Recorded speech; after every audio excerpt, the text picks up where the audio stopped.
আল্লাহ পাক বলেন এখানে আমার একটা বিধান আছে, সেটা তোমার জন্য সুন্নাহ আদর্শ হয়ে থাকবে। তোমার ওখানেই বসে খাতনা করো কোড়াল দিয়ে। গাছের মাথায় তিনি খাতনা করে পড়েছিলেন ক্বালা আসলামতু লিরাব্বিল আলামিন। মহাবিশ্বের প্রতিপালক যিনি, আমি তার কাছে আত্মসমর্পণ করলাম। এই দিন থেকে শুরু হয়েছে, তাকান, আমাদের জাতির পিতা হযরত ইব্রাহিম আলাইহিস সালাম, এই দিন থেকে শুরু হয়েছে কিয়ামত পর্যন্ত তার সন্তান হিসাবে আমরা যারা দাবি করি 50টা জিনিস মানা লাগে জীবনে ইব্রাহিম নবীর। তার ভেতরে এইটা একটা, যে আমরা খাতনা করি।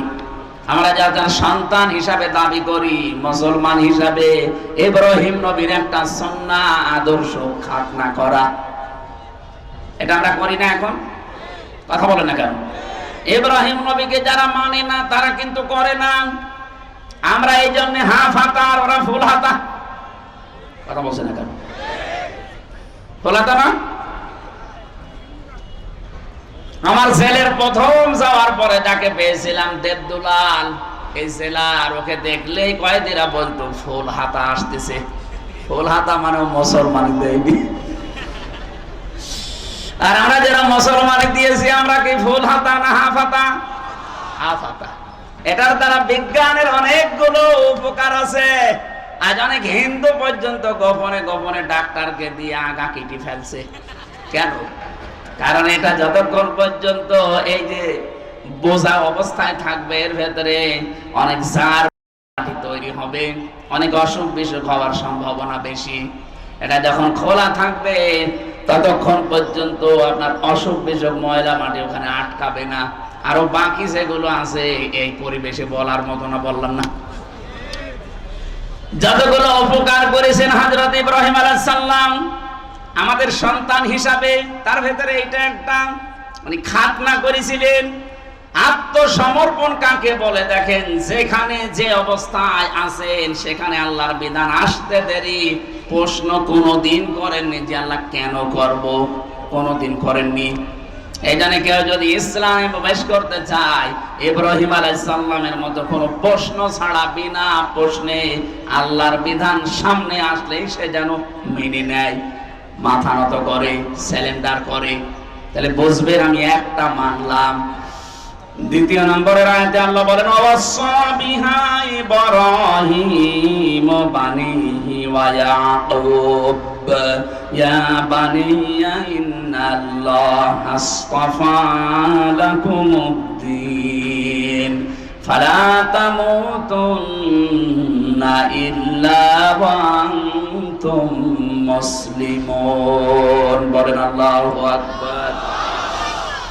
আল্লাহ পাক বলেন আমার নবী ইব্রাহিম এবং ইয়াকুব, এই দুইজন তার সন্তানদেরকে মৃত্যুর আগে এই ওসিয়ত করেছিল। আমরা সন্তানদেরকে ওসিয়ত করে যাই কি, আর আমাদের বাবা কি করেছিলেন তাকান। আজকে থেকে, এখন থেকে সিদ্ধান্ত নেন, জীবনের শেষ মুহূর্ত যখন এসে যাবে, যদি সময় পায়, আমাদের যিনি জাতির পিতা ইব্রাহিম এবং ইয়াকুব আলাইহিস সালাম, এরা যেভাবে সন্তানদেরকে ওসিয়ত করেছিলেন, আমাদের সন্তান প্রজন্মকে এই ওসিয়ত আমরা করে যাব। তিনি বলেছিলেন ইয়া বনাইয়া, হে আমার কলিজার টুকরার সন্তান, ইন্নাল্লাহা আসতাফা লাকুমুদ-দীন, অবশ্যই আল্লাহ তোমাদের জন্য মনোনীত করেছেন দিন হিসাবে। কি এখনো পর্যন্ত আল্লাহ বলেননি ইন্নাল্লাহা আসতাফা লাকুমুদ-দীন, তোমাদের জন্য মনোনীত করেছেন দিনকে। দিন কি? এই জবাব আল্লাহ দিয়েছেন সূরা আলে ইমরানের 19 নম্বর আয়াতে। দিন কি? ইন্নাদ-দীনা ইনদাল্লাহিল ইসলাম। দিন হিসাবে আল্লাহ তোমাদের জন্য একটা ধর্মকে মনোনীত করেছেন, তার নাম ইসলাম। তার নাম কি?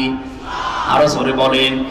সুতরাং 4500 ধর্ম দুনিয়ায় আছে, এর ভেতরে শুধুমাত্র কেবলমাত্র একমাত্র মনোনীত আল্লাহর কাছে ইসলাম। আমরা যারা ইসলামে আছি খুশি হয়ে বলেন আলহামদুলিল্লাহ, আর একবার বলেন আলহামদুলিল্লাহ। জবান ছেড়ে যারা ইসলামে আছেন তারা বলেন আলহামদুলিল্লাহ। এটা যে কত বড় নিয়ামত আমরা পেয়েছি, যারা অন্য ধর্মে আছে তারা টের পাচ্ছে। পৃথিবীর প্রত্যেকটি ধর্মে আজ শান্তির নামে অশান্তি চলছে, শুধুমাত্র ইসলাম এই ধর্মের ভেতরে অশান্তির কোনো বাক্য নেই। যেখানে যাবেন সেই জায়গায় শুধু শান্তি। এমনকি ঘরটা, কোন মেয়ে লোক যদি তার স্বামীর জন্য নিজের ঘরটাকে শান্তিপূর্ণ করে রাখতে পারে, কোলাহল মুক্ত, নয়েজ মুক্ত, গোলমাল মুক্ত, আওয়াজ মুক্ত রাখতে পারে, বিশ্বনবী জানিয়েছেন কিয়ামতের দিন হযরতে খাদিজার মতো ওই মহিলার জন্য আল্লাহ একটা ঘর নয়েজ মুক্ত বানিয়ে রাখবেন। সম্মানিত মা বোন যারা এসেছেন, শুধু নামাজ পড়া আর রোজা খায় এই দুইটা ইবাদত না, শুধু বোরকা পরে, কালো বোরকা পরে ঘোরা ইবাদত না।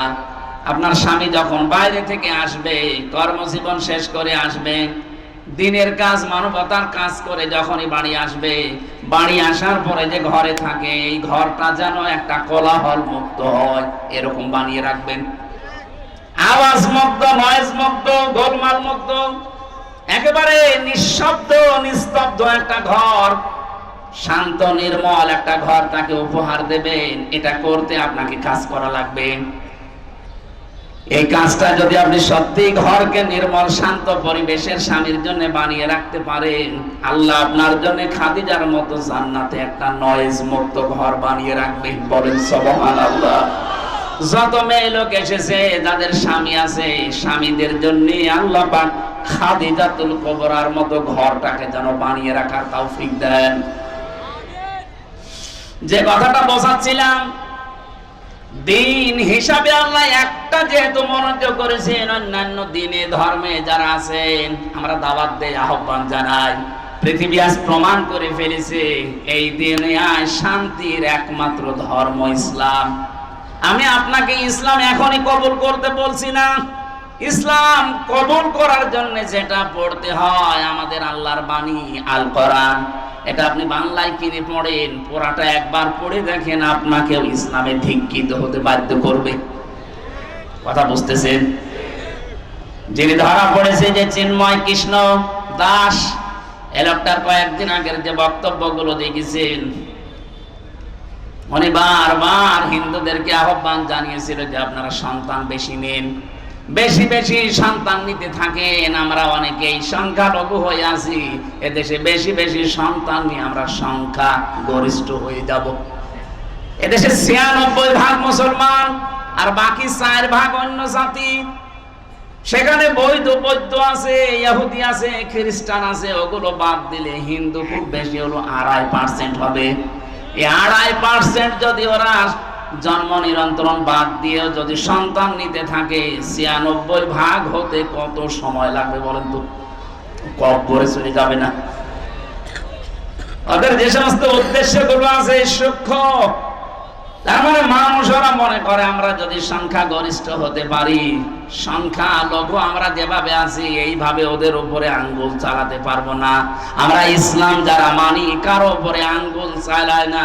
লা ইকরাহা ফিদ্দীন, আমাদের ধর্মে কোনো বাড়াবাড়ি নেই। যদি বাড়াবাড়ি থাকতো এই ভারতবর্ষে একটাও হিন্দু খুঁজে পাওয়া যেত না। ১-২ দিন আমরা শাসন করি না, বছরের পর বছর এই পুরো ভারতবর্ষ আমরা মুসলমানেরা শাসন করেছিলাম। যদি আমাদের ধর্মে সত্যিই বাড়াবাড়ি থাকতো, কাড়াকাড়ি থাকতো, একটা হিন্দু বেশি থাকতো না। বিশেষ করে স্বাধীনতার পর থেকে ২৪ সালের আগস্টের ৫ তারিখের পরে যে অবস্থা হয়েছিল, এই দেশের মুসলমানেরাই দায়িত্ব নিয়ে মন্দির পাহারা দিয়েছে। যদি আমাদের ধর্মে মন্দির ভাঙা থাকতো তাহলে একটা মন্দিরও এরপরে খুঁজে পেতেন না। আমরা আরো পাহারা দিয়েছি, এমনকি দেবতাকে গালি দেওয়া পর্যন্ত আমাদের ধর্মে নিষেধ। ওয়ালা তাসাব্বুল্লাযীনা ইয়াদউনা মিন দুনিল্লাহ, যারা আল্লাহ বাদে অন্য কাউকে ডাকে ওদের দেবতাকে গালি দিবা না। কে বলছে? বলেন। পৃথিবীর সবচেয়ে বড় পরধর্ম সহিষ্ণু জাতি এই মুসলমান। এই জন্য ভারতবর্ষে এখনো হিন্দু আছে, ওরা জোর করে জয় শ্রীরাম বলায়। অথচ আজ পর্যন্ত জোর করে কালেমা পড় নাই, মেরে ফেলবো, কোন ইতিহাস এই পৃথিবীতে আমার জানা নেই। আপনার জানা থাকলে বলেন তো। আমি বিশৃঙ্খলা তৈরি করার জন্য, সূক্ষ্ম ষড়যন্ত্র করার জন্য যাদের প্রলোভনে কাজগুলো করছেন, আপনারা থামবেন। এই বাংলাদেশে এখন যে অবস্থায় আছি, সত্যি কথা বলছি, এটা কিন্তু ইন্ডিয়া না, এটা বাংলাদেশ। এখানে কোন ষড়যন্ত্র আর এদেশের ৯৬% মুসলমান সফল হতে দেবে না। সে গোপনে করেন আর প্রকাশ্যে করেন, যতক্ষণ পর্যন্ত আমাদের মুসলমানেরা মুনাফিকি না করবে। আমি জানছি এগুলো করার পেছনে অনেক মুসলমান মুনাফিক নামধারী পেছনে কলকাঠি নাড়াচ্ছে। যারা বলে যে আমাদের স্বামী স্ত্রীর সম্পর্ক, তারা এই কথা বলে না কেন? যারা বলে আমাদের স্বামী স্ত্রীর সম্পর্ক, আসলে তো তাই। আপনারা দুই বোন একসাথে গেছেন, কেউ স্বামীর বাড়ি, কেউ দুলাভাই বাড়ি। এই দেশ থেকে যারাই বাইরের দেশে যায়, তারা এই দেশে মাসে মাসে রেমিটেন্স পাঠায়। তারা রেমিটেন্স যোদ্ধা। আজ ৩ মাস হয়ে গেল দুই বোন গেছেন, একটা টাকাও পাঠান না। আমরা কি করে চলবো? আশা করছি টাকা পাঠাবেন। আমরা চাই না যে টাকা পাঠাক। দুই বোন মিলে, কেউ দুলাভাইয়ের বাড়ি, কেউ স্বামীর বাড়ি, অন্তত পকেট মারা টাকাগুলো তো পাঠানো যায়। আমরা জামা রাখলে আমাদের জামার পকেটে টাকা থাকে না, তা আপনারা কি করছেন? অনেকে তো দুলাভাইয়ের পকেটও মারে। দুইজন মিলে আমি চাই, এদেশের মানুষেরা চাই, যত ঋণের বোঝা দিয়ে গিয়েছেন, অন্তত রেমিটেন্স পাঠান। ৩ মাসে যদি ১ লাখ করেও পাঠাতেন, তাও ৩ লাখ। একটা টাকা আমরা এখনো পাইনি। আমরা ঋণের বোঝায় জর্জরিত, আর আপনি বসে বসে চা খাবেন আর ষড়যন্ত্র করবেন। এদেশের মানুষ কিন্তু 2024-এর 5 আগস্টে আর নেই। কথা বলুন। এখন কি নভেম্বর মাসের 27 তারিখ চলছে, আর 1 মাস 3 দিন পরে দেশের চিত্রই পাল্টিয়ে যাবে। 25 সালে যাব আমরা।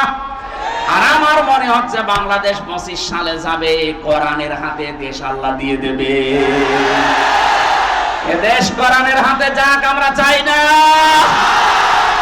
ডাক্তার আব্দুর রহিম সরকার কোরআনে কারীম বুকের ভেতরে নিয়ে সংসদে যাবে, এটা চান কিনা? কারা কারা চান দেখি? লিল্লাহি তাকবীর।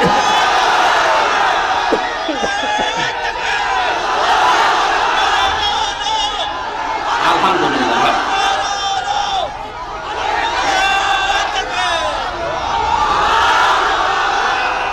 ঠিক আছে ভাই, কথাগুলো যেন ঠিক থাকে। হযরতে ইব্রাহিম, হযরতে ইয়াকুব, দুইজন নবী তাদের মরণের আগে সন্তানদেরকে বলেছিলেন, আল্লাহ তোমাদের জন্য নির্বাচিত করেছেন, মনোনীত করেছেন ধর্ম হিসাবে ইসলামকে। কাকে?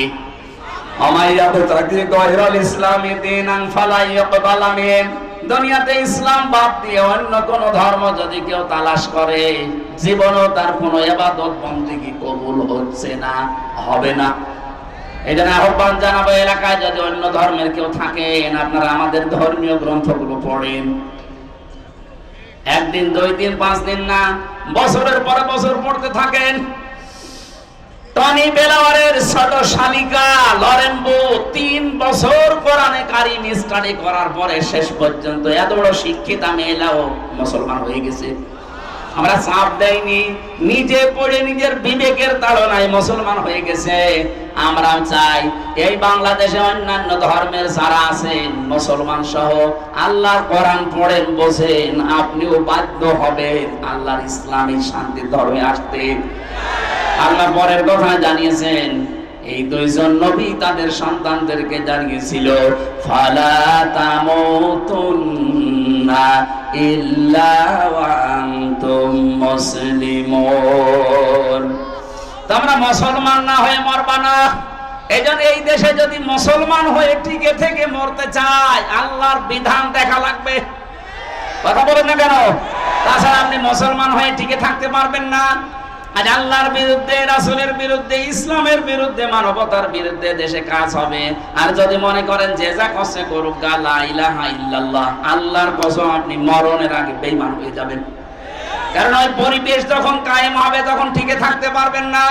2 তলা নৌকা চলছে, উপর তলায় আমরা আছি, এই স্টেজে যারা এই ভালো ভালো মানুষ উপরে বসে আছি, আর নিচ তলায় এমন কিছু মানুষ আছে যাদের পানি দরকার।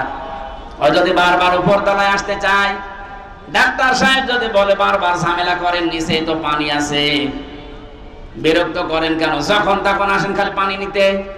ওরা যদি বলে ঠিক আছে ডাক্তার আর আসবো না, নিচে যে নৌকার একটা তক্তা খুলছে, আমরা উপরে যারা আছি যদি বলি ভাই আল্লাহর নাম নিয়ে খোলেন, আল্লাহর নামে খোলেন আর ভগবানের নামে খোলেন, বলেন তো নৌকায় পানি উঠবে না উঠবে না? আরো জোরে বলেন। এখন উপরে যারা আছি আমরা যদি বলে যা হয় হোক, নিচের লোক যদি ডোবে আমরা বেঁচে থাকবো? এ বাংলাদেশে ইসলাম না থাকলে আমরাও তো বেঁচে থাকতে পারছি না মুসলমান হয়ে। বেঈমান হওয়ার রাস্তাগুলো সব খোলা হচ্ছে সমকামিতা দিয়ে, আল্লাহর বিধানের বাইরে আইন পাশ করে। এক কথা বলছেন। এই জন্য আমাদের উচিত নিচে যারা চাই করছেন আমাদের উপর থেকে দরকার হয় বাধা দেওয়া, ওয়াজের মাধ্যমে হোক, হাতের মাধ্যমে হোক। যদি বাধা শুনতে না চান দরকার হয় আপনাকে মারধর করব, এরপরও যদি না শুনতে চান দরকার হয় বেঁধে রাখবো, এরপরও যদি নড়াচড়া করেন মেরে ফেলবো, তারপরও আমি নৌকার তলা খুলতে দেব না। পানি উঠলে আপনি শুধু মরবেন না, আমারও মারবেন। এদেশে সমকামিতা চালু হলে জর্ডানের মতো দেশটা ডেড সি হয়ে যাবে, মৃত সাগর। কারণ এটা আল্লাহর নিষিদ্ধ কাজ। পুরো আল্লাহর সিস্টেমই পাল্টিয়ে ফেলেছে। পুরুষে পুরুষে বিয়ে। গত পরশুদিন কুষ্টিয়ায় 2 মহিলা এরা আন্দোলন করেছে এক জায়গায়। ওরা বলছে আমরা মহিলা মহিলায় বিয়ে যদি না দেন আমরা 2 জনই মারা যাব। কোথায় পৌঁছিয়েছে চিন্তা করেছে? এই জন্য আমরা চাই নিষিদ্ধ কাজ এই দেশে বন্ধ হোক, আল্লাহর বৈধ কাজগুলো আমরা ইসলামের মাধ্যমে জারি করি, তাহলে মুসলমান হয়ে মরা সহজ হবে। আরে মরবো তো 2 দিন আগে 2 দিন পরে, কিন্তু আমরা বেঈমান হয়ে মরতে চাই না, মরতে চাই ইব্রাহিম নবীর মতো মুসলমান হয়ে। আল্লাহ আমাদের তৌফিক দিন, বলেন আমিন। দ্বিতীয় নম্বরে আপনি যদি দেখেন আমি ইসলামে প্রবেশ করছি, আপনার ইখলাস লাগবে। ইখলাস কি? এই জন্য যারা একামতে দিনে প্রবেশ করে তাদের প্রথম শব্দ এটা বলা হয়, বল ইন্না সলাতি ওয়া নুসুকি ওয়া মাহইয়ায়া ওয়া মামাতি লিল্লাহি রাব্বিল আলামিন। এটা ইখলাসের আয়াত। আমি যা করব কার জন্য? আমার বেঁচে থাকা আল্লাহর জন্য, মরে গেলেও আল্লাহর জন্য, আমি নামাজ পড়লেও আল্লাহর জন্য, রোজা রাখলে আল্লাহর জন্য, কোরবানি ত্যাগ তিতিক্ষা যা সহ্য করছি সব আমি আল্লাহর জন্য। 3 নম্বরে আমার বিশুদ্ধ আকীদা দরকার। আজ বাংলাদেশে একটা মাসলুম দলের উপরে এই ট্যাগটা লাগিয়েছে, আমাদের নাকি আকীদা ঠিক নেই। এটা ডাহা মিথ্যা কথা। এই বাংলাদেশে আকীদা যদি ঠিক থাকে, যাদের দলে ফাঁসি বেশি, যাদের দলে জেল বেশি, যাদের দলে জরিমানা বেশি, যারা বাড়ি থাকতে পারে না 24 ঘন্টা যারা আতঙ্কে ছিল, তারা আকীদাওয়ালা মানুষ। আপনারা এত আকীদা ভালো, একটু ফাঁসির দড়ির কাছে এসে বলেন তো আমার আকীদা ভালো যান। যারা ফাঁসির দড়ি গলায় নিয়ে পর্যন্ত বলেছে না তাহাসান ইন্নাল্লাহা মা'ানা, কোন চিন্তা নেই, আমরা একা না, আমাদের সাথে কে আছে। এর চাইতে আবার কি বিশুদ্ধ আকীদা লাগবে আপনার? 4 নম্বরে উত্তম চরিত্র লাগবে। এদেশে উত্তম চরিত্রে উত্তীর্ণ হয়ে গেছে একামতে দিনের দায়িত্বে যারা আছে তারা। এটা প্রমাণিত, পরীক্ষিত, আর কিছু বললাম না। 5 নম্বরে লেনদেনে স্বচ্ছতা। মনে করুন নিজের টাকা, এক কথা বলে না কেন? আর এই মানুষগুলোর লেনদেন এত স্বচ্ছ, এই ঝঞ্ঝা বিক্ষুব্ধ বাংলাদেশে, এরপরেও যদি আপনি মানুষ খুঁজে না পান, এই যে 5টা বললাম, আমি আবার বলছি। 1 নম্বরে আত্মসমর্পণ করা লাগবে। কার সামনে? আরো জোরে বলেন। 2 নম্বরে ইখলাস লাগবে। প্রতিটি শব্দের ব্যাখ্যা ছিল লক্ষ লক্ষ কথা, আমি তাফসীর থেকে তুলেছিলাম। 3 নম্বরে আপনার বিশুদ্ধ আকীদা লাগবে। 4 নম্বরে উত্তম চরিত্র লাগবে। 5 নম্বরে লেনদেন স্বচ্ছ হওয়া লাগবে। এই 5টা যদি দুনিয়ায় দেখাতে পারেন, বুঝবেন আমি এই আয়াতে পরিপূর্ণ প্রবেশ করেছি। পরে সুবহানাল্লাহ। আল্লাহ আমাদের তৌফিক দিন। আমার লিখিত যে বইগুলো আছে আপনারা যাওয়ার সময় নিয়ে যান। 2-1টা বই হয়তো ওই যে সোজাসুজি আছে গাড়িতে, সাদা গাড়িতে আছে। আমি জেলে বসে এত কষ্ট করে লিখলাম, আপনারা নেবেন না, পড়বেন না। যে আদম আলাইহিস সালাম তার স্ত্রীকে বিয়ের জন্য দেনমোহর দিতে হবে, তাফসীর কি সত্য না? হয়তো সত্য, মানে 100% সত্য। আতুহুন্না বুজুরহুন্না ফারিদা, এটা সূরা বাকারার 34 34 না কত আয়াতের তাফসীরে আছে, তাবারির ভেতরে পাবেন। এখন আর সময় নেই। আল্লাহুম্মা আমিন। লা ইলাহা ইল্লা আনতা সুবহানাকা ইন্নী কুনতু মিনাজ জালিমিন। আল্লাহ তাআলা উদখুলু ফিস সিলমি কাফা, পরিপূর্ণ ইসলামে প্রবেশ করার জন্য তুমি আমাদেরকে আদেশ দিয়েছো। যে 5টা বিষয় থাকলে পরিপূর্ণ আদেশ মানা যায়, আল্লাহ আলামত হিসাবে যে 5টা বিষয় বলেছি আমাদের জীবনে তুমি সেট করে দাও। এই আয়োজনে যদি সওয়াব দিয়ে থাকো, কিসের উদ্যোগে জানো? দারুল ফুরকান ট্রাস্ট, এটা কিয়ামত পর্যন্ত তুমি এই দেশে কায়েম করে দাও। বিশেষ করে গোবিন্দগঞ্জ গাইবান্ধার জন্য এটা নিয়ামত বানিয়ে দাও। দারুল ফুরকান ট্রাস্টকে আল্লাহ তুমি নিজে পরিচালিত করো। এর মাধ্যমে যত সামাজিক এবং পারিবারিক যে উন্নয়নমূলক যে কাজগুলো তারা করে, আল্লাহ সবগুলো তোমার দ্বীনের জন্য, মানবতার জন্য কবুল করে নাও। আজকের এই মাহফিলটা তুমি মঞ্জুর করো। মা বোন যারা এসেছে এদেরকে খাদিজার মতো বানিয়ে দাও। আল্লাহ আমি নিজে অসুস্থ আছি, যত মানুষ অসুস্থ শেফায়ে কামেলা আজেলা নসিব করে দাও। বারাকাল্লাহু লানা ওয়া লাকুম ফিল কোরআনিল আযীম। মরণ আসলেই যেন বলতে পারি লা ইলাহা ইল্লাল্লাহু মুহাম্মাদুর রাসূলুল্লাহ। আসসালামু আলাইকুম।